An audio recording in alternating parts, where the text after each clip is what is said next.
Então isso daí tudo vai se transformando em argumento, né? São ingredientes sendo colocados na mesa e que o americano vai entendendo muito bem. Porque quando aconteceu em 59 em Cuba, aconteceu o mesmo movimento de cubanos para cá. Depois a Nicarágua em 79, a mesma coisa. Agora mais recentemente a Venezuela. Então o americano, ele está enxergando que o Brasil está seguindo esse passo a passo da ditadura. E quando a gente fala aqui que, olha, já existem jornalistas exilados, agora estão vindo políticos, existem presos políticos no Brasil, existe um judiciário fazendo ameaças a parlamentares. Eles estão com um sinal de alerta ligado. Agora é amadurecer para virem as outras medidas, né, diplomáticas ou de sanções, para que a gente consiga colocar esse remédio agora no Brasil. Fala pessoal, sejam bem-vindos. Começando mais um vídeo recheado de informações importantíssimas. Mas antes, inscreva-se agora mesmo no canal, deixe o seu like e compartilhe esse vídeo com o máximo de pessoas. Assim você vai estar me ajudando demais. Giro na tela e notícias a seguir.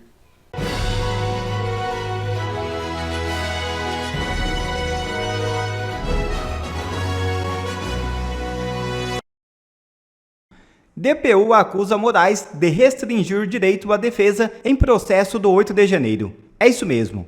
A Defensoria Pública da União enviou uma petição ao Supremo Tribunal Federal acusando o ministro Alexandre de Moraes de desrespeitar o direito à defesa e favorecer a acusação em um dos processos relacionados aos atos de 8 de janeiro de 2023. A denúncia foi divulgada pelo jornal O Estado de São Paulo. O caso envolve Giovana Vieira, presa no dia 9 de janeiro no acampamento montado em frente ao quartel-general do Exército em Brasília. Ela responde no STF pelos crimes de incitação à animosidade entre as Forças Armadas, associação criminosa e concurso material. Desde maio de 2023, cumpre medidas restritivas e busca absolvição no processo. A DPU argumenta que Giovana desembarcou em Brasília apenas no final da tarde do dia 8 de janeiro, ou seja, depois das invasões à sede dos Três Poderes, e que sua presença na capital não tinha relação com os atos. A defesa pediu a convocação como testemunha do motorista do ônibus que a transportou, para comprovar o horário de sua chegada, mas o pedido foi negado por Moraes. Na petição enviada ao gabinete do ministro, no dia 5 de março, a Defensoria apontou tratamento desigual entre acusação e defesa e criticou a dificuldade imposta às defesas na apresentação de testemunhas, enquanto o Ministério Público não enfrentaria os mesmos entraves. O órgão classificou essa situação como uma violação ao contraditório e à ampla defesa.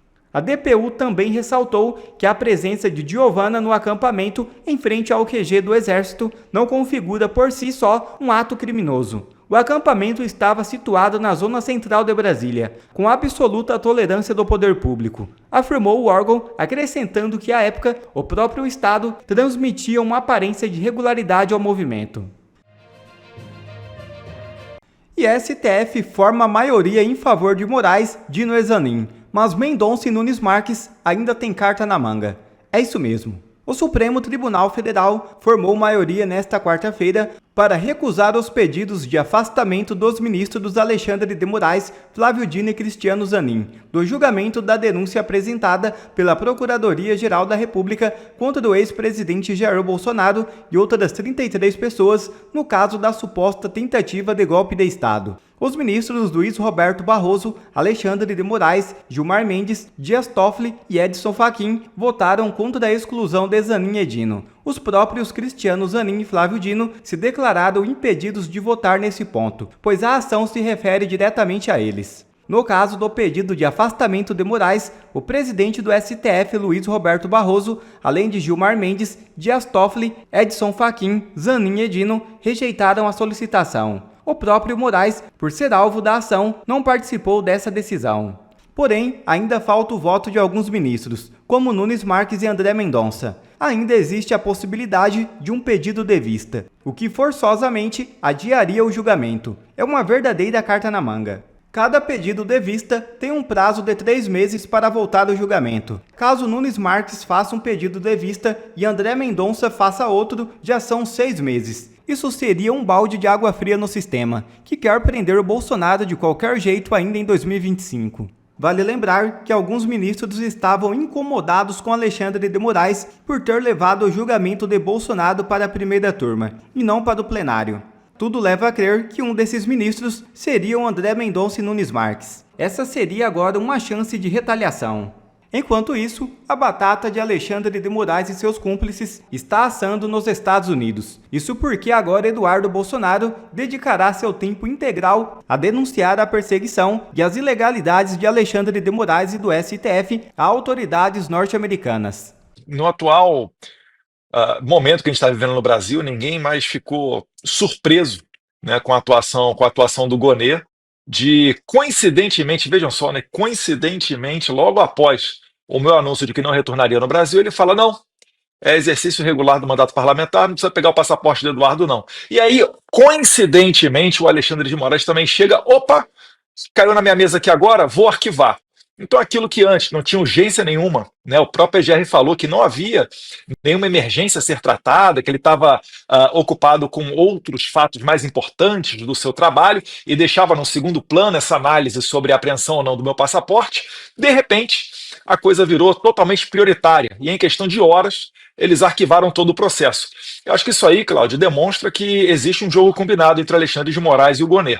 E na esteira do que vem se falando acerca de sanções contra o Alexandre de Moraes, eu sempre gosto de lembrar do recente caso, né, do procurador do Tribunal Penal Internacional, que recebeu uma sanção vinda de Donald Trump, que não foi somente ele o sancionado, bem como todos os investigadores da equipe desse procurador do Tribunal Penal Internacional também receberam as mesmas sanções, né? Todo mundo que trabalhou para prender o Benjamin Netanyahu.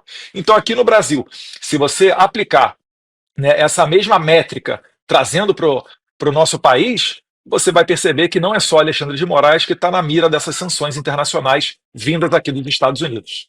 Eu estou muito curioso para entender como é a dinâmica, como é que está essa dinâmica aí nos Estados Unidos. Você, melhor do que ninguém, pode nos dizer à nossa audiência, por quê?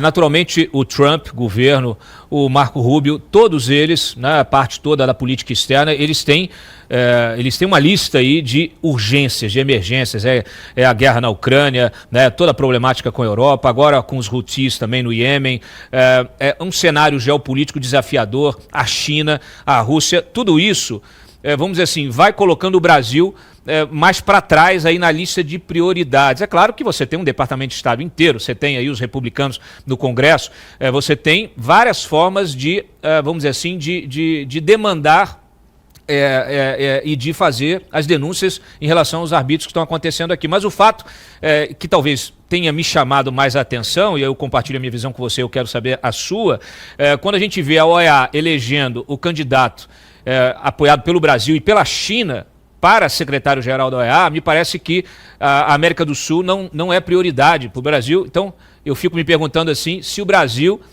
não é prioridade para os Estados Unidos, então aonde o Brasil vai entrar aí, qual é a expectativa que se pode ter, ainda que isso leve mais tempo do que a gente espera? Uhum. Acho que o Brasil ele tem uma consideração, sim. Tá? Eu lembro do convite que foi feito do Trump para que o Jair Bolsonaro viesse à sua posse, e isso daí foi feito, não é apenas um convite, a gente está falando, né, do convite feito a Jair Bolsonaro, que é o maior líder da oposição contra Lula. Né? Então isso daí é uma grande sinalização feita pelo governo Trump, e depois, se você continuar indo um pouco adiante, você vai ver, tem a declaração também do Marco Rubio falando, né, que seria estranho os Estados Unidos irem lá para falar de guerra na Europa ou de questões relacionadas ao Oriente Médio e não olhasse aqui para a sua própria região, para os seus vizinhos.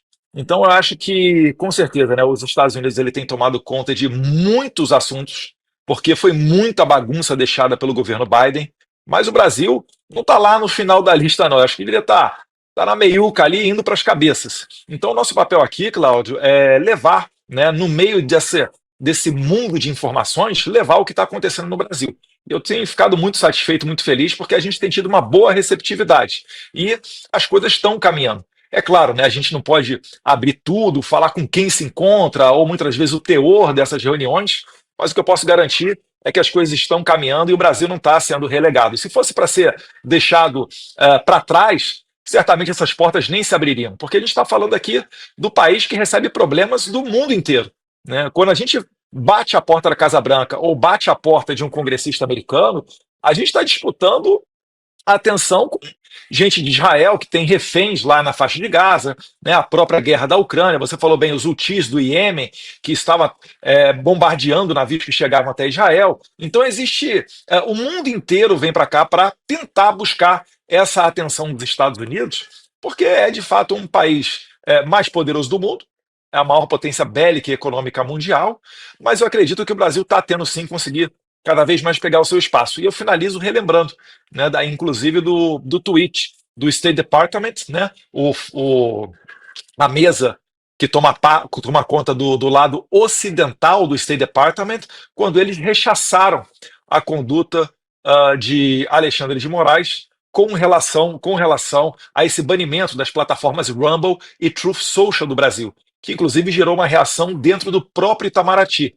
Então isso tudo está acontecendo. Eu acho que os ingredientes estão sendo postos na mesa e não deve demorar tanto para a gente ter um desenrolar mais público de tudo isso. Deixa eu passar a palavra aqui. Coincidentemente, a gente tinha marcado uma conversa aqui com o Ricardo Salles e eu conversando com você mais cedo, a gente ajustou essa entrevista aqui e aí acabou que a gente tem esse encontro aqui. O Eduardo Salles está aqui comigo no estúdio e ele gostaria de aproveitar essa oportunidade também para fazer alguma pergunta, fazer alguma observação. Eduardo, bom dia. A gente tinha falado na Câmara... Tudo bom, Sérgio? Tudo em ordem. A gente tinha falado na Câmara sobre a importância do trabalho que você faz aí nesses contatos nos Estados Unidos e do caráter insubstituível que isso tem. Quer dizer, aqui na Câmara, claro, você é um grande parlamentar, mas parlamentares somos muitos nós. Para esse papel só tem você. Então, eu acho que você era imprescindível que você mantivesse essa estratégia aí. Acho que você está de parabéns.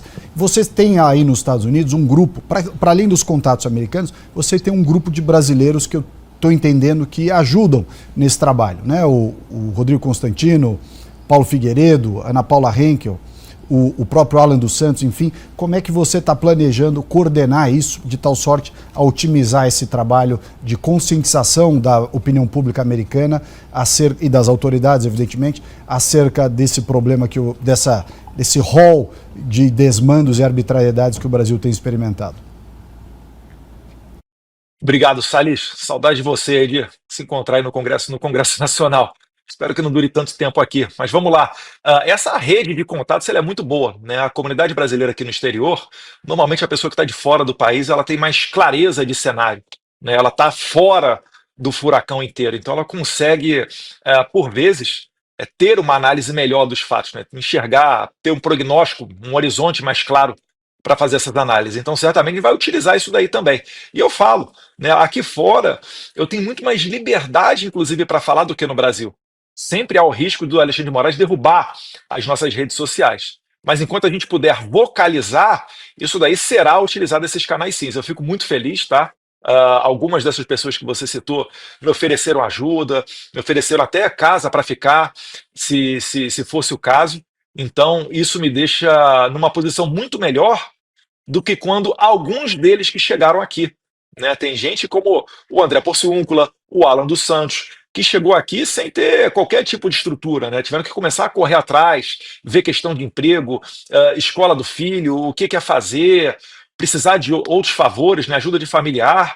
Então, eu chego nesse ponto, eu chego numa situação melhor, né? Porque já existe essa comunidade brasileira aqui. Teve gente me oferecendo serviço gratuito com relação ao visto para fazer as adequações burocráticas necessárias. Então isso daí também é muito importante. E quanto mais gente vem vindo para cá, né? Quantos mais exilados, quanto mais pessoas que não podem retornar ao Brasil, né? Você citou o Rodrigo Constantino, o Paulo Figueiredo e o Alan dos Santos. Eles não têm passaporte hoje em dia. Então isso daí tudo vai se transformando em argumento, né? São ingredientes sendo colocados na mesa e que o americano vai entendendo muito bem. Porque quando aconteceu em 59 em Cuba, aconteceu o mesmo movimento de cubanos para cá. Depois a Nicarágua em 79, a mesma coisa. Agora, mais recentemente, a Venezuela. Então o americano ele está enxergando que o Brasil está seguindo esse passo a passo da ditadura. E quando a gente fala aqui que, olha, já existem jornalistas exilados, agora estão vindo políticos, existem presos de políticos no Brasil, existe um judiciário fazendo ameaças a parlamentares. Eles estão com um sinal de alerta ligado. Agora é amadurecer para virem as outras medidas, né, diplomáticas ou de sanções para que a gente consiga colocar esse remédio agora no Brasil. Se o Brasil não tiver esse tratamento, essa quimioterapia nesse momento agora, nada vai adiantar, né? Ano que vem, depois da eleição ainda, se for consolidado esse regime, aí de nada vai adiantar a sanção. Vai ter o mesmo efeito das sanções contra o Maduro agora na Venezuela. Eduardo, eu já vou passar aqui para o Ari para fazer uma pergunta, mas eu queria insistir num ponto, porque eu acho que você, trabalhando aí, você precisa de apoio logístico, financeiro. Eu esqueci de responder. E aí, aproveitando... Eu ainda não tive, Cláudio, Perdão, eu ainda não tive, tem um delayzinho de 2, 3 segundos que aí faz a gente confrontar aqui, desculpa. Eu ainda não tive essa conversa com o meu partido, tá? Mas eu espero que sim, né? Também não foi cogitado, alguns dias atrás eu conversei com o presidente Valdemar e não teve nenhum tipo de conversa sobre eu sair da Secretaria de Relações Internacionais. Eu acho que agora, mais do que nunca, né, eu me firmo nessa posição e me dedicando integralmente a ela, já que eu estou deixando um pouquinho afastado as atribuições de deputado, né, com a minha licença. Então, eu acredito que o partido vai me apoiar, né? O meu pai, o presidente Bolsonaro, tem falado também nesse sentido, que existe apoio a ser dado sim, mas eu ainda não tive essa conversa. Vou tê-la com certeza mais tardar aí nos próximos dias, quem sabe até hoje. Perfeito. Ari? Eduardo, é um prazer falar contigo de novo, embora agora a expectativa é que você volte breve. Mas eu queria salientar um detalhe. O presidente Trump e o J.D. Vance, em Munique, salientaram a questão das redes sociais, da liberdade de comunicação das redes sociais. No nosso entender, que se tem hoje em termos de pesquisas e análise política, as redes sociais é o veículo da nova política e da liberdade no mundo. Ou seja, é isso que nós lutamos aqui, que é pela liberdade, democracia e abertura de discussão, é a principal interesse, e isso me parece que é um vetor importante na política externa americana. Você não acha que isto vai influenciar bastante nas tomadas de decisão e nas interlocuções políticas no Brasil? Ou seja, os americanos pretendem ver o Brasil com liberdade efetiva das redes sociais, sem intervenção de governo, sem tentativa de censura? Com certeza, Ari. O recado que o vice-presidente J.D. Vance deu lá na Alemanha não foi somente para os europeus que estavam ali presentes. Eu entendi como um recado para o mundo inteiro. E basicamente é o seguinte, ou vocês partilham dos mesmos valores democráticos e de liberdade que nós, ou então esqueçam os Estados Unidos, né? Então eu acho que isso daí, inclusive, é uma deixa para a gente mostrar para eles que o Brasil não tem se comportado de maneira a preservar as liberdades, né? E é muito fácil você explicar isso dentro da administração Trump, porque o Trump sofreu com a lawfare. Então, por exemplo, quando alguém fala assim, Eduardo, como é que é a sua situação hoje? Eu falo, olha, a minha situação hoje é como se o Trump tivesse perdido a eleição. O que você acha que ia acontecer com ele? Então, é isso aí que está acontecendo com a minha família. Porque eles viram a mesquinhez e o quanto repugnante vai essa lawfare, né, esse ativismo judicial para tentar pegar as pessoas. Meu pai teve que ir na Polícia Federal prestar depoimentos porque passou perto de uma baleia, né? Isso nunca foi visto antes na história de um país, ainda mais contra um ex-presidente. E eu acho que isso daí, inclusive, tem um efeito reverso, né? É o famoso tiro pela culatra. Porque a pessoa se revolta tanto com essa injustiça que ela acaba apoiando o Bolsonaro. Aquelas pessoas que não são entendidas de política, que não acompanham o dia a dia do Congresso, da Praça dos Três Poderes de Brasília, ela acaba olhando para essa situação e fala, calma aí, cara, esse cara está sendo processado porque passou perto de uma baleia? Não é possível. Se esse cara tivesse metido a mão no dinheiro público, ele estava com pena de morte decretada. Então isso daí, no final das contas, acaba até nos ajudando no sentido político. E algo que certamente Jair Bolsonaro aprendeu com Trump é que você não luta contra essa lawfare, contra esse ativismo judicial dentro dos tribunais. Você luta de maneira política. E eu tenho certeza, né, que se, por exemplo, em Copacabana agora tivessem aparecido apenas uma meia dúzia de gatos pingados na manifestação que o Jair Bolsonaro puxou junto com o pastor Silas Malafaia, aquilo dali ia ser o prato feito para Alexandre de Moraes acelerar e talvez até prender preventivamente o Jair Bolsonaro. Eles só estão tentando dar esse verniz de democracia, dizendo que darão direito à ampla defesa, né, prazo para os advogados do Bolsonaro se defenderem, etc., para tentar, né, colocar ainda esse vernizinho de democracia. Se o Bolsonaro não tivesse um capital político alto, ele já estaria preso com toda certeza. Quer ver mais conteúdos como esse? Então inscreva-se agora mesmo no canal e ative o sininho das notificações. Assim você não perde mais nenhum conteúdo que é postado aqui no canal. E também já deixe o seu like para o YouTube ajudar a divulgar o nosso trabalho. Fico por aqui e que Deus abençoe a todos. Brasil acima de tudo e Deus acima de todos.